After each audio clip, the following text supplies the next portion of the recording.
नमस्कार, आप जुड़ चुके हैं वैली एक्सप्रेस न्यूज के साथ। मिशन स्टेटहुड चेयरमैन मेरे साथ जुड़ेंगे और सबसे बड़ी बात, कल पार्लियामेंट में कहीं ना कहीं पहली नई पार्लियामेंट में कल सभी के सभी सांसद जो थे वो वहां पहुंच गए और वहां से या हमारे प्रधानमंत्री का एक भाषण आया। उस भाषण में ये कहा गया 370 35 से कहीं ना कहीं उन्होंने छुटकारा कर लिया है।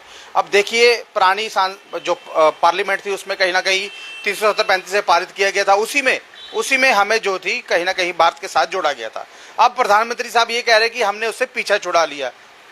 जनाब, आपने ये चीज़ बोल तो दी, पीछे छुड़ा लिया, और आपने ये चीज़ भी बोली जम्मू कश्मीर के हालात ठीक है। अगर यहाँ हालात ठीक हैं, एक मेजर, एक कर्नल और एक DYSP जिसकी जान चली गई है, जो शहीद हो गए हैं, आपके किसी भी मंत्री ने ट्वीट तक नहीं किया, ना ही उनकी कहीं बात की। आप देखिए, ये हालात हैं भारत के। चलिए डिम्पल साहब से बात करता हूँ। सर, आपको क्या लग रहा है, जिस तरह से मैंने ये बात कही है नई पार्लियामेंट में जाना और ये कहना 370 35 से हमने छुटकारा पा लिया, क्या लग रहा है जम्मू कश्मीर के लोग ये चीज बर्दाश्त करेंगे?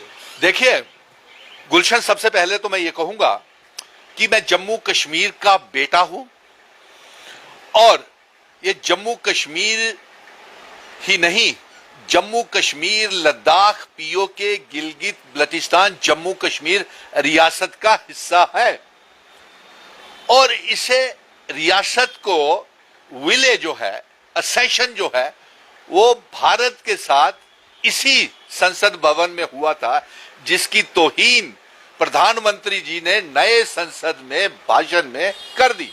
और ये सिर्फ एब्रोगेशन ऑफ आर्टिकल 370 की बात करके कि ये पीछा छुड़ा करके आ गए हैं। जब मैं वादा करता हूं अपने जम्मू कश्मीर की 1 करोड़ 30 लाख अवाम से, नौजवानों से, जब कोई उंगली मेरे जम्मू कश्मीर, डोगरा रियासत, हिंदू, मुस्लिम, सिख, ईसाई, गुज्जर, बकरवाल, चिनाब वैली, पीर पंजाल के पहाड़ी लोगों के ऊपर कोई उंगली उठाएगा, जब कोई मेरे इतिहास, डेमोग्राफी, कल्चर, आइडेंटिटी के ऊपर गुलशन उंगली उठाएगा, मैं उसे मुंह तोड़ जवाब दूंगा। अरे प्रधानमंत्री जी, आपने ये कैसा भाषण किया? अरे आपने सबकी तौहीन कर दी। सबसे पहले आपने पुराने संसद के ऊपर इल्जाम लगा करके उनकी तौहीन की जिन्होंने स्वतंत्रता की, आजादी की जंग में अपनी जानें कुर्बान की थी, और उन नेताओं की जिन्होंने आजादी की जंग लड़ी इसी संसद भवन में। उन्होंने ये कानून बनाया और इसी संसद भवन में हमारे महाराजा हरि सिंह जी ने जम्मू कश्मीर डोगरा रियासत का इल्हाक भारत के साथ इसी संसद में ऐतिहासिक काम किया। और आप कहते हैं कि आप पीछा छुड़ा करके आ गए। शर्म आनी चाहिए आपको इस बयान के ऊपर। आपको ये बयान वापस लेना चाहिए, क्योंकि यही वो संसद है, यहां पे कॉन्स्टिट्यूशन लिखा गया था, संविधान लिखा गया था। उस संविधान में हमें 370 दिया था। इसी संसद में, पार्लियामेंट में हमें भारत का हिस्सा बने थे।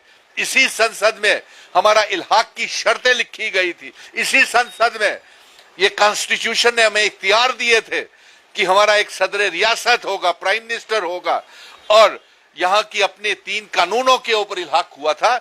आप हमारे ऊपर उंगली उठाते हैं। आपने राष्ट्र विरोधी, एंटी नेशनल काम आपने किया, उसके बावजूद भी हम हिंदुस्तानी हैं। आपने सबसे पहले 5 अगस्त 2019 को इल्हाक तोड़ा गुलशन, और कहते हैं कि हमने पीछा छुड़ा लिया। नहीं साहब, ये 370 का जिन ना आपको दिन में सोने देता है, ना रात में सोने देता है। इसीलिए आपने ये बयान बौखलाहट में नए संसद भवन में मुल्क के लोगों को गुमराह करने के लिए दिया, लेकिन हम ऐसा होने नहीं देंगे। और आपको एक जानकारी के लिए बता दूं कि इन्होंने यही नहीं कहा गुलशन, प्रधानमंत्री जी ने यह कहा कि 370 से पीछा छुड़ाया और आतंकवाद से पीछा छुड़ाया, रोजगार के, नौकरियों के मौके फराम हुए और साथ में विकास हुआ।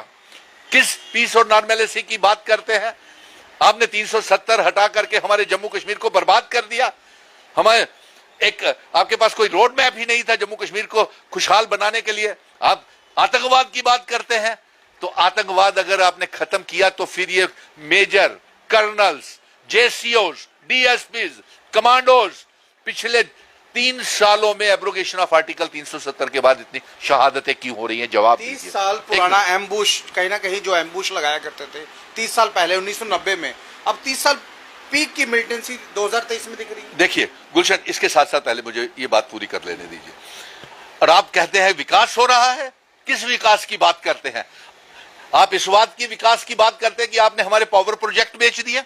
क्या आप इस बात को विकास मानते हैं कि आपने हमारे रेत, बजरी, पहाड़, शराब की माफिया यहां ले आए? क्या इस बात को आप विकास कहते हैं कि आपने वसूली करना जम्मू कश्मीर में शुरू कर दी? लगान और जजिए के लिए आपने टोल प्लाजा, जबकि यूनियन टेरिटरी में टोल प्लाजा होते नहीं है। और मैं उन तमाम लोगों से भी कहूंगा कि जो सरोर और ठंडी खुई के लिए सरोर टोल प्लाजा को नो रोड नो टोल का बात कर रहे हैं, नहीं, ये आपका स्लोगन गलत है मेरे भाइयों। यूनियन टेरिटरी में टोल प्लाजा होते नहीं है, इसलिए हम ठंडी खुई का भी विरोध करते हैं और सरोर टोल प्लाजा का भी विरोध। क्या आप इसको विकास कहते हैं कि स्मार्ट सिटी के नाम के ऊपर आप स्मार्टली करप्शन कर रहे हैं? क्या आप इसको भी कहते हैं कि 13,000 करोड़ रुपए का घोटाला पीएचई विभाग में निकला? क्या आप इसको घोटाला कहते हैं, विकास कहते हैं कि आपने हमारे सारे दरबार मूव बंद करके कारोबार ठप कर दिया? क्या आप इसको विकास कहते हैं कि हमारे ऊपर स्मार्ट मीटर और प्रॉपर्टी टैक्स, क्या आप इसको विकास कहते हैं लगा दिए? नहीं गुलशन, ये झूठ बोलते हैं, पूरे मुल्क को झूठ बोल रहे हैं। और यही ये दोनों का देखिए, अरे आप मुझे बताइए, इस पार्लियामेंट के सेशन में जम्मू कश्मीर भारत का अभिन्न अंग था, है और रहेगा। अफसोस इस बात का होता है, एक तो आपने 5 अगस्त 2019 को इल्हाक तोड़ दिया, और साथ में देखिए इल्हाक किया था हमारे महाराजा हरि सिंह जी ने शर्तों के ऊपर, और संविधान ने हमें वो इख्तियार दिए थे, स्पेशल स्टेटस 370 स्टेट सब्जेक्ट, ये सारा हमको दिया था। यानी कि दो मुल्कों का आपस में विलय हुए कुछ शर्तों के ऊपर इल्हाक हुआ, और जब आपने उस इल्हाक को तोड़ दिया, यानी कि यूं समझिए कि एक रिश्ता बना, जैसे होता है शादी ब्याह में रिश्ते होते हैं, एक रिश्ता बनता है परिवारों के बीच में, उसी तरह जम्मू कश्मीर और भारत के बीच में वो रिश्ता बना। आपने रिश्ता तोड़ दिया, यानी कि आपने यूं समझिए कि एक नौजवान का और एक बेटे और बेटी की शादी होती है और एक रिश्ता बनता है, आपने वो रिश्ता ही तोड़ दिया।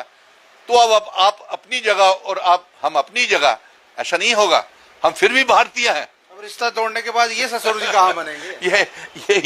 यही तो ये सवाल मैंने आपको एक सीधी साधारण बात में ये जवाब दिया। अब दूसरा देखिए, अफसोस की बात यह है कि लेफ्टिनेंट गवर्नर मनोज सिन्हा साहब को जानकारी ही नहीं है जम्मू कश्मीर के इतिहास की, और जम्मू कश्मीर के इतिहास की जानकारी नहीं है। और पिछले एक हफ्ते से गुलशन आप भी अपने चैनल के ऊपर बोल रहे हो कि अनपढ़ों जैसे गलत गैर जिम्मेवाराना बयान दे रहे हैं। हाँ, जैसे पहले इन्होंने कहा कि मैं यूपी जाने से पहले जम्मू कश्मीर को भारत का इंटेग्रल पार्ट बना करके जाऊंगा। अरे एलजी साहब, 26 अक्टूबर 1947 को जम्मू कश्मीर को भारत का हिस्सा हमारे महाराजा हरि सिंह जी, हमारे बुजुर्ग हिंदू मुस्लिम सिख ईसाई गुज्जर बकरवाल चिनावली पहाड़ी, तब सभी ने इसको अभिन्न अंग बनाया था। आप क्यों गुमराह कर रहे हैं? नंबर 2, 1300 करोड़ का घोटाला छुपाने के लिए। यस बिल्कुल बिल्कुल सही। फिर उसके बाद आपने ये इल्जाम लगाया कि आपको जम्मू कश्मीर की अवाम इतिहास याद करेगा, जो आपने ऐतिहासिक काम जम्मू कश्मीर के लिए है। आपने अगर ऐतिहासिक काम किए होते और आपको इतिहास याद रखता, तो गुलशन मुझे ये बताएं कि आज जम्मू कश्मीर के चौक चौराहे में, घर घर, मोहल्ले मोहल्ले, गली गली में एलजी गो बैक के नारे क्यों लग रहे हैं? बताइए। एलजी गो बैक, बीजेपी के खिलाफ इतने बड़े फसाद खड़े हो गए हैं जम्मू कश्मीर में, और डोगरे लोग ही आपके खिलाफ हो गए हैं। डोगरे ही आज बोलना शुरू हुए कि हमें क्या मिला 5 अगस्त 2019 के बाद? हमारी बच्चे बेरोजगार हो गए, पढ़े लिखे नौजवान घरों में बैठे हुए हैं, व्यापारियों के पास काम नहीं, कारोबार हमारे ठप, लगान और जजिए हम पे लगा लिए, बिजली हमारे प्राइवेटाइजेशन कर दी, नौकरियां हमें नहीं। और आज एक बयान देखिए, कल इन्होंने ये परसों एक बयान दिया कि आजादी के बाद इतनी नौकरियां जम्मू कश्मीर की आवाम को एलजी साहब ने दी हैं गुलशन, इनके कहने के मुताबिक, कि आजादी के बाद इतनी नौकरियां जम्मू कश्मीर के लोगों को नहीं मिली। अरे साहब क्यों झूठ बोलते हैं साहब? नौकरियां थोड़ी है डिम्पल जी, वो जो खंबे लगाए हैं ना, पोल्स लगाए हैं, वो बोल रहे हैं कि हमने यहाँ पर काम किया। अच्छा, वो पोल्स हैं। सुनिए, हाँ, तो उसके ऊपर जो स्मार्ट मीटर लगा करके गरीब लोगों को वो लगान और जजिया लगाया, वो उसकी बात कर रहे हो। ठीक है, एक सवाल बहुत इंपॉर्टेंट है जो कल इन्होंने गैर जिम्मेवाराना बयान दिया है लेफ्टिनेंट गवर्नर ने, कि 6 महीने के अंदर वो सारी सरकारी नौकरियों को भर देंगे। तो आप 3 साल तक झक मारते रहे। आपने 3 साल तक क्यों नेशनल यूथ कॉर्प्स, रहबरे खेल, जंगलात, सेहत, एसपीओ, विलेज डिफेंस कमेटीज के मेंबर, एसआरओ 43 के बच्चों को, home guards, village defence committee, contingent वेड वर्कर, आंगनवाड़ी वर्करों को क्यों पक्का नहीं किया? आप कहते हैं 6 महीने। अरे 6 महीने आप रहेंगे क्या? 6 महीने तक जम्मू कश्मीर के लोग आपकी विदाई कर देंगे। और साथ में 6 महीने के अंदर अंदर आप सरकार के चुनाव होने के लिए आप फिर से ये जुमला छोड़ रहे हैं। अरे साहब छोड़िए। अगर आप करना चाहते हैं, सरकारी नौकरियां भरना चाहते हैं, तो पीएचई, पीडीडी, पीडब्ल्यूडी के डेली वेजर्स, मनरेगा के बच्चे, आंगनवाड़ी वर्कर्स, होम गार्ड, एसपीओज और जितने भी हमारे नेशनल यूथ कॉर्प्स, रहबरे खेल, जंगलात, सेहत, वोकेशनल ट्रेनर्स और जितने भी contingent paid worker, land owners हैं, उनको सरकारी नौकरियों में भरें, तब आपकी बात माने। क्यों लोगों को गुमराह करते चले जा रहे हैं? और लास्ट सवाल रहेगा मेरा, जो इन्होंने कल पार्लियामेंट में बोला, महिला आरक्षण बिल, महिला आरक्षण बिल के लिए इन्होंने पारित कर दिया। 2010 में कांग्रेस लाई थी, लेकिन पारित कर दिया है। हाँ। लेकिन जो पारित होगा वो 2026 में होगा, यानी कि 24 के बाद अगर किसी की सरकार आई, अगर भारतीय जनता पार्टी की सरकार आई, उसमें महिला को आरक्षण नहीं देंगे। गुलशन, आपने सवाल कर दिया है, मैं इसका तफसील से जवाब दूंगा और ये आखिरी सवाल होगा, इसके बाद हम कंक्लूड करेंगे। अरे कब तक प्रधानमंत्री जी 130 करोड़ लोगों को गुमराह करते रहेंगे? कब तक जम्मू कश्मीर के ऊपर राजनीति करते रहेंगे? 2024 में आप प्रधानमंत्री नहीं बन पाएंगे, ये आज ऑन रिकॉर्ड लिख लीजिए। चाहे आप बुखलाहट में जितने मर्जी गलत बयानबाजी, गुमराह करने वाली बयानबाजी 370-35 से इल्हाक की शर्तों के ऊपर जम्मू कश्मीर रियासत पे कर दें, लोग सुनने वाले नहीं हैं। और कल आपने अपनी फेलियर्स को छुपाने के लिए, गुलशन, मैं ये कहूंगा, वुमेन रिजर्वेशन बिल लाया, हम इसका स्वागत करते हैं, लागू कीजिए। 2024 में 2023 के जो जितने भी पंचायत कारपोरेशन के इलेक्शन है और जितने भी पार्लियामेंट के इलेक्शन लागू कीजिए। लेकिन नहीं, ये जुमला है, ये नहीं लागू होंगे 2024 में। और 26 में आपको कितने देखा? आप तो 24 में ही जा रहे हैं।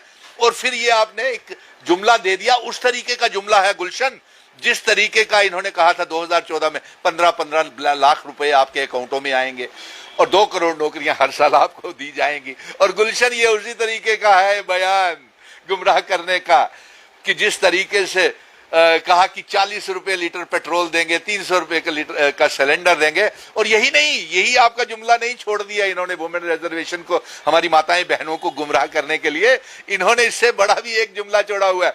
देखिए, अपनी गलतियों को, बेरोजगारी को छुपाने के लिए भारत इस समय, मुझे लगता है कि दुनिया में पहले नंबर पे कहीं गरीबी में, भुखमरी के लिस्ट में शामिल ना हो, बेरोजगारी की लिस्ट में तो जम्मू कश्मीर पूरी दुनिया में सबसे पहले नंबर के ऊपर होगी हमारे जम्मू कश्मीर की बेरोजगारी। ये मैं आपको दावे के साथ लिख सकता हूं। सुनिए एक मिनट, और सुनिए, इन्होंने इसको अपनी गलतियों को, गुलशन, छुपाने के लिए कहां छुपाएंगे ये यार, कहां छुपाएंगे गुलशन? आप एक वरिष्ठ पत्रकार हो, इसलिए आपसे बात करने का मजा आता है। और अफसोस की बात है, आपने इससे पहले कहा 1 नेशन 1 इलेक्शन। क्या 1 नेशन 1 इलेक्शन भाई? हाँ, आप बताइए, क्या 1 नेशन 1 इलेक्शन की बात आप कर रहे हैं? आप जम्मू कश्मीर में तो ये हमें तो बिल्कुल मंजूर नहीं है। जम्मू कश्मीर में तो 6 साल का असेंबली का कार्यकाल होता है और सुप्रीम कोर्ट में हमारा केस इतना मजबूत है मेरे दर्शकों भाइयों कि 370-35 से इल्हाक की शर्त है जम्मू कश्मीर रियासत, और इसके साथ साथ पीओ के गिलगित बल्टिस्तान भी जम्मू कश्मीर रियासत का हिस्सा बनने जा रहा है। और इसके साथ साथ इन्होंने एक और शगुफा जोड़ दिया, 1 नेशन 1 इलेक्शन के साथ साथ इंडिया का नाम बदल करके भारत रखना चाहते हैं। अरे साहब, कहां से इंडिया नाम बदलोगे? Indian reserve bank, Indian administrative services, IPS officers, फिर उसके बाद Indian navy, Indian army, Indian air force और इंडियन करेंसी, और कहां से इंडियन पासपोर्ट, और कहां से मैं दर्शकों को कहूंगा, एक बंदा बदल दो, अंधभक्तों, एक बंदा बदल दो, पूरा देश बच जाएगा। एक ही बंदा बदलना है आपने अंधभक्तों, और वो कौन है? वो यही श्रीमान है जो कल नई संसद में ये बयान दे रहे थे कि 370 से पीछा छुड़ा करके आ गए हैं। 370 से पीछा नहीं छूटा, ये जिन हमने फिर से पैदा कर लिया है और सुप्रीम कोर्ट इसके ऊपर, और जो आपने दलीलें उस बयान में जारी की, विकास की, पीस की, नॉर्मलिटी की, वो तो एफिडेविट डस्टबिन में हमारे चीफ जस्टिस साहब ने डाल दिया। उन्होंने तो कहा था कि 370 की सुनवाई, और हम संविधानिक कॉन्स्टिट्यूशनल देख रहे हैं कि जिस तरीके से आपने गैर आईनी तरीके से इसे तोड़ा है, उसके ऊपर हम देख रहे हैं। तो प्रधानमंत्री जी, जब जब कोई भारतीय जनता पार्टी का नेता मेरे जम्मू कश्मीर रियासत के ऊपर राजनीति करेगा, उंगली उठाएगा, सुनील डिंपल जम्मू कश्मीर का रखवाला बन के अपने अवाम, इतिहास, आइडेंटिटी, कल्चर, डेमोग्राफी को बचाएगा। बहरहाल देखिए यहाँ पर जम्मू कश्मीर के लिए क्या होगा, क्योंकि दो हमारे केंद्रीय मंत्री वो भी उसी पार्लियामेंट में बैठे थे, मुंह नहीं खुल पाया वहां पर जब इस तरह की बयानात प्रधानमंत्री साहब कर रहे थे। 370 से पीछे छुड़ा लिए, चलिए आपने छुड़ा लिया, जो लोग यहाँ वोट मांगने आएंगे किस मुंह से वोट मांगेंगे, किस तरह से वोट मांगेंगे, मुझे ये चीज समझ नहीं आ रही। और सबसे बड़ी बात, अब म्युनिसिपल इलेक्शन आने वाली है, म्युनिसिपल इलेक्शन में महिला कहीं ना कहीं कहा जा रहा है रिजर्व कर दी गई है, और महिला बिल भी लाया उन्होंने, महिला बिल लाया, लेकिन 2026 में पारित होगा। ये सिर्फ लोगों को और अखबारों की सुर्खियां बनाने के लिए ये बिल इन्होंने कल लाया है, ताकि जो इंडिया एक गठबंधन बना है उसको तोड़ा जा सके। ये तोड़ने के लिए एक और नया शकूका भारतीय जनता पार्टी के बड़े नेता प्रधानमंत्री साहब ने छोड़ दिया है। अब ये कहां तक सही होगा, कहां तक नहीं, कितने लोग इसको समझ पाएंगे, कितने लोग नहीं, क्योंकि यहाँ पर समझने वाले लोग कम है और अंधभक्ति करने वाले लोग बहुत ज्यादा है। बहरहाल ये वीडियो आपको अच्छी लगी हो तो अपनी राय जो है वो कमेंट बॉक्स में जरूर रखिएगा।